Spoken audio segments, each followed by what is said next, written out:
Operation सिंदूर के तहत बीते दिनों भारतीय सशस्त्र बल के पराक्रम के सामने पाकिस्तान को घुटने टेकने पड़े। ऑपरेशन के दौरान भी देश के वीर सपूतों का जज्बा देखने लायक था और अब भी जोश में कोई कमी नहीं आई है। वे पूरी सतर्कता के साथ सीमाओं पर तैनात हैं और देश की सुरक्षा कर रहे हैं। इसी कड़ी में जवानों को सम्मान देने के लिए जम्मू कश्मीर के उपराज्यपाल मनोज सिन्हा पूंछ पहुंचे। यहाँ मनोज सिन्हा ने जवानों को सैल्यूट किया और उन्हें मिठाई खिलाई। इसके साथ ही उन्होंने पाकिस्तान को सख्त चेतावनी दी।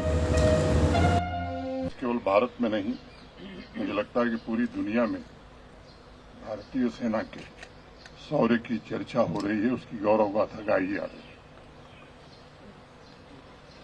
आपने 6-7 की रात से जो काम शुरू किया,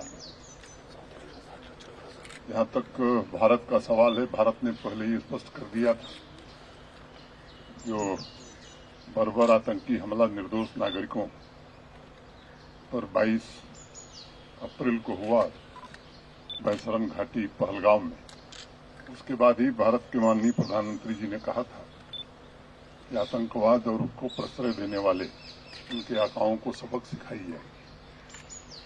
हम सब जानते हैं कि कभी भारत युद्ध का पक्षधर नहीं है, लेकिन 22 अप्रैल के बाद मैं समझता हूं कि पूरे देश में, जम्मू कश्मीर में भी एक बड़ा जबरदस्त आक्रोश था और इसलिए सरकार ने फैसला किया कि आतंकवादी कैंपों को, आतंकवादियों को और उनके आकाओं को सबक सिखाई जाएगी। 6 और 7 मई की रात को भारतीय सेना ने जो ऑपरेशन शुरू किया सिंदूर के नाम से, तो ये ध्यान रखा गया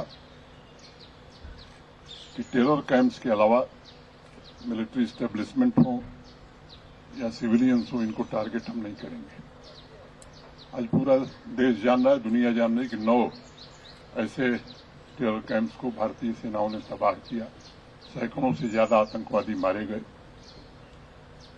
और उसके बाद पाकिस्तान को बता भी दिया गया था, लेकिन आतंकवादियों और आतंकवादियों के कैंप पर हमले को पाकिस्तान ने खुद पर हमला माना और फिर आप तो प्रत्यक्ष गवाह हैं किस तरह से 1:30 बजे रात से उन्होंने पुंछ इलाके में फायरिंग शुरू की। जिस तरह से आपने साहस के साथ उसका जवाब दिया, मैं कह सकता हूं कि वहां तबाही ज्यादा हुई है, मंजर तबाही का उन लोगों ने देखा है। हमारे यहां भी सिविलियन, कई हमारे निर्दोष नागरिक शहीद हुए हैं, हमारे कुछ सेना के, बीएसएफ के जवान शहीद हुए हैं। मैं उन सबको श्रद्धांजलि देता हूं और मुझे लगता है कि महज 3 दिनों में ही दुश्मन घुटने पर पूरी तरह से आ गया था, पूरी दुनिया में गुहार लगाने लगा कि अब मुझे बचाओ। जैसा भारत सरकार ने पहले ही तय किया था कि हम युद्ध नहीं चाहते हैं, हम केवल आतंकवाद को खत्म करना चाहते हैं, उनके आकाओं को खत्म करना चाहते हैं। आज ये पाकिस्तान को भी पता है, दुनिया को भी पता है कि पाकिस्तान में कुछ भी ऐसा नहीं है जो भारतीय सेना के जद में नहीं है। मैं उसके विवरण में नहीं जाना चाहता हूं। आपके शौर्य और पराक्रम से पूरा देश गौरवान्वित है और भारत के 140 करोड़ लोग पहले से भी सेना पर गर्व करते रहे हैं और मुझे लगता है कि इस ऑपरेशन सिंदूर के बाद आपके पराक्रम को, आपके शौर्य को देखते हुए वो प्रतिबद्धता और प्रगाढ़ हुई है, बढ़ी है। दुनिया में भी ये बात समझ में आ गई है कि अब भारत वो भारत नहीं है जिसके बारे में कुछ लोगों को गलत धारणा थी। ये सच है कि आज हम दुनिया की 5वीं बड़ी अर्थव्यवस्था बन गए हैं। जल्द ही दुनिया की 4थी बड़ी अर्थव्यवस्था हम बनने वाले हैं। भारतीयों का सपना है एक विकसित भारत का। हम चाहते हैं कि हमारा हर नागरिक सम्मान से, सुविधाओं के साथ रह सके, लेकिन जो हमारा दुश्मन है वो कर्ज से इस तरह डूबा हुआ है कि लोगों को सामान्य नागरिक सुविधाएं और भोजन भी उपलब्ध नहीं करा रहा है।